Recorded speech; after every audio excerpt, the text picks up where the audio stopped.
Halo Millennials. Nah, di video kali ini kita akan membahas perjalanan persiapan waktu itu proses lahirannya Miche. Jadi, kenapa sih akhirnya Miche memilih sesar daripada normal? Padahal waktu itu tuh lahirannya bisa banget normal. Ya. Nah, kita akan jelasin kenapa sih sebenarnya pertimbangannya apa aja sih, gitu. Jadi stay tune ya.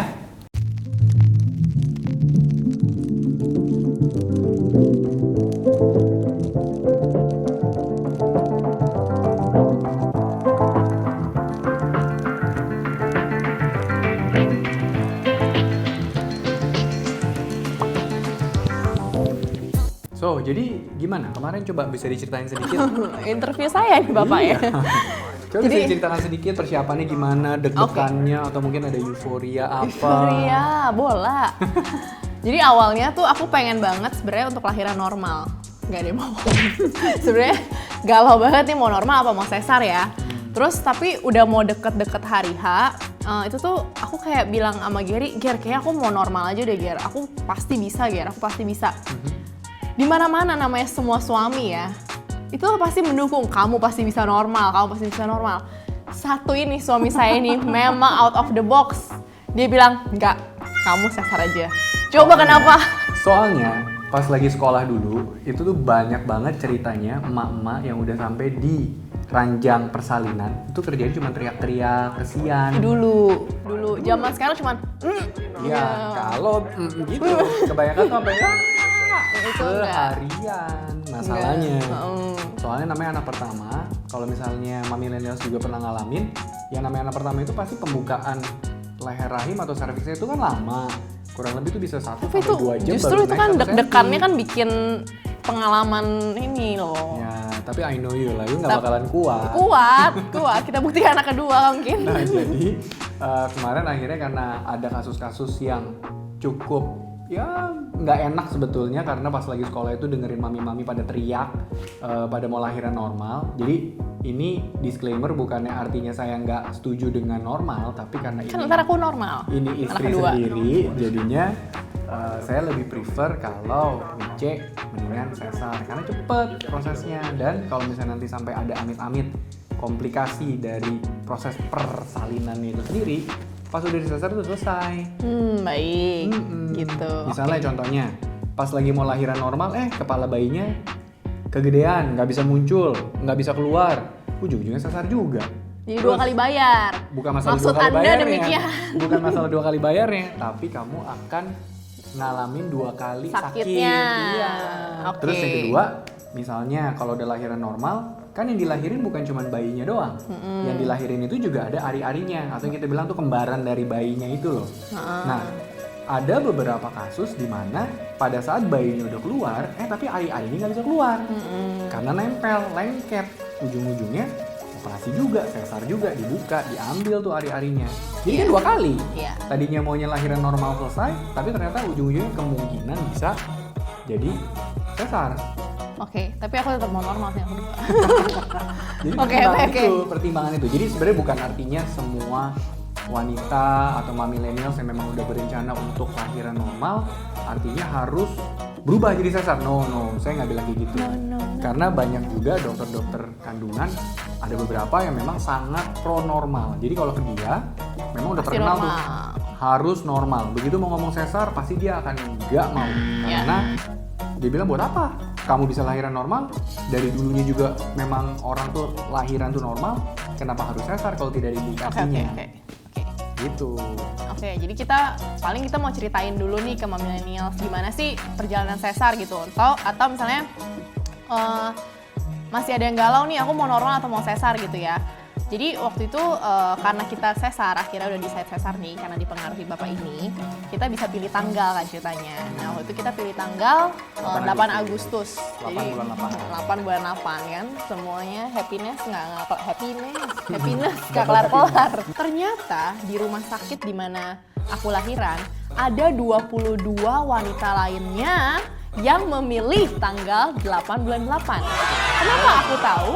Karena waktu aku masuk ke ruang persiapan, ada papan tulis besar ada tulisan 23 nama ibu di sana yang akan lahiran dan nama saya adalah nomor 1 saudara-saudara. Nomor 1 loh, sumpah nama aku Ibu Michelle gitu. Nah udah gitu, jadi pertama kita udah masuk rumah sakit itu tanggal 7 ya. Tanggal 7 Ya, Agustus, 7. tanggal 7 Agustus kita udah masuk rumah sakit untuk nginep semalam. Karena jadwal aku lahiran itu tanggal 8 bulan 8 jam Tapi jam 8. Jadi kita tuh benar-benar aduh nggak tau deh 8 semua lah gitu ya, jam 8 pagi. Nah pas aku udah tanggal 7 itu kita masuk rumah sakit terus cuma nginep doang kan ya, nggak diapa-apain ya? Nggak diapa-apain sampai nunggu CTG kan? Ya, CTG dulu, CTG. CTG. Jadi Ada CTG kontraksi atau enggak. ya itu tanggal 7-nya. Terus udah tidur karena operasinya jam 8 pagi, jadinya jam 6.30 aku udah disuruh masuk ke ruang persiapan persalinan. Jadi di sana aku kayak diinfus, terus dites antibiotik, anti alergi yang antibiotik yang dikasih nanti tidak akan bikin alergi. which is itu sakit banget, di bawah kulit kan disuntikin gitu. Karena tanggal 8 itu rame banget. Aku tuh sampai di ruangan operasi itu ya, kayak Grey's Anatomy tau gak lo? Kayak bener-bener suster ini, shung, terus kayak ruangan operasi 1 siap, ruangan operasi 2 siap, ruangan operasi 3 siap. Terus gue kayak, hah ini gue gimana sih, kayak kok malah jadi gue panik juga gitu.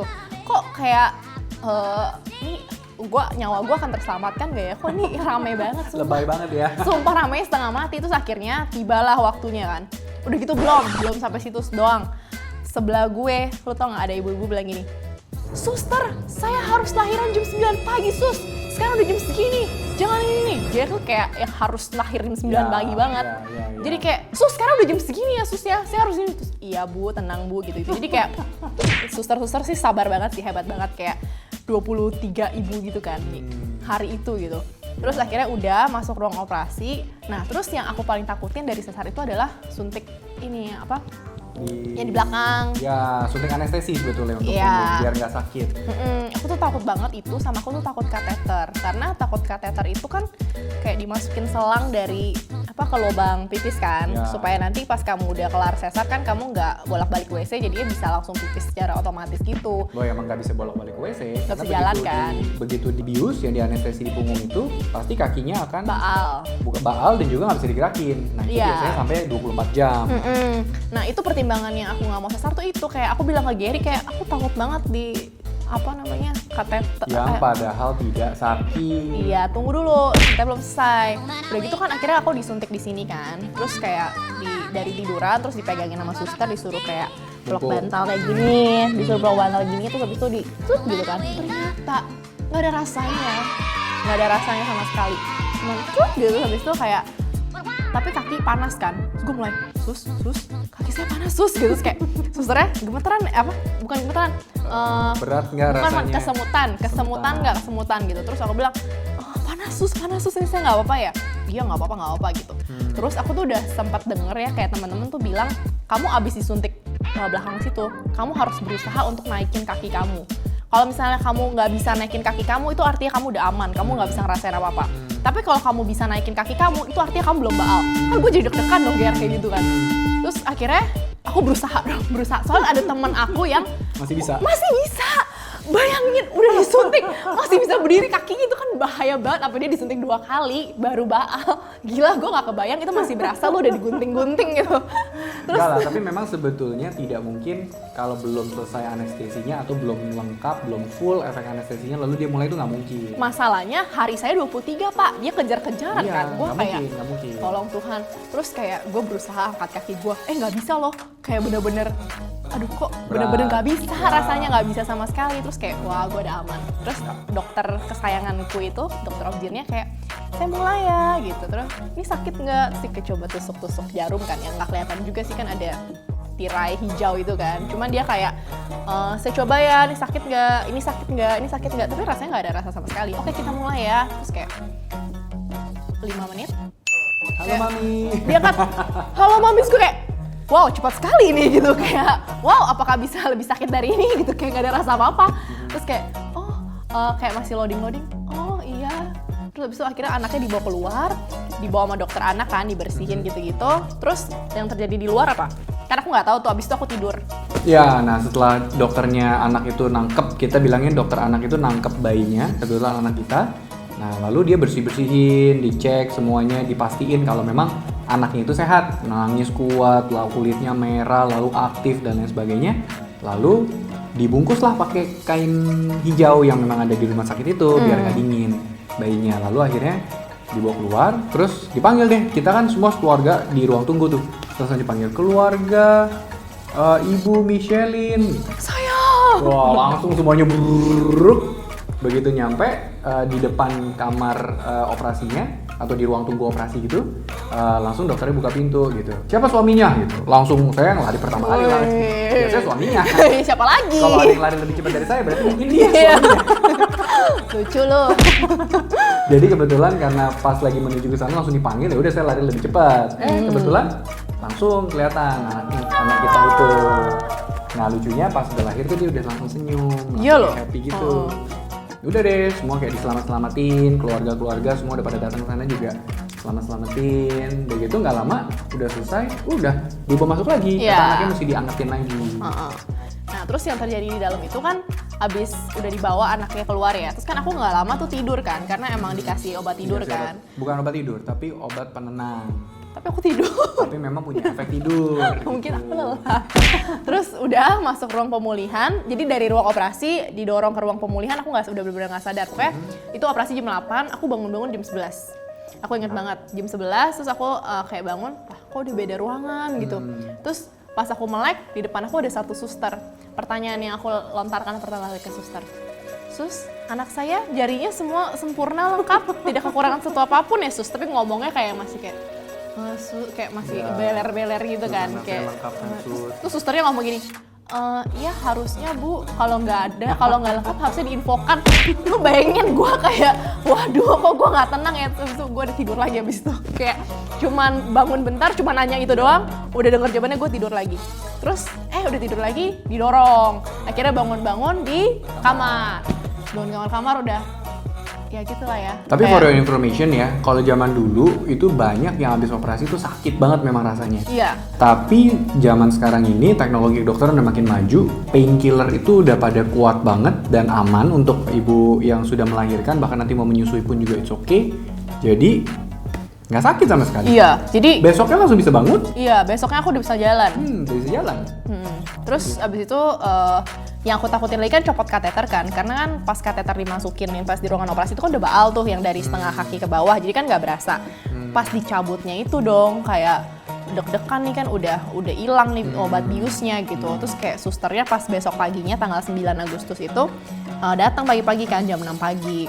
Terus kayak Bu, saya mau copot kateternya ya. Terus kayak suster kayak takut banget gitu, terus kayak susternya kenapa takut ya? Ya sus gitu, terus kayak cuman gitu. Terus emangnya lebay. Semua itu yang disangka menakutkan, sakit. Wajar lah. Sebenarnya itu tidak terjadi gitu.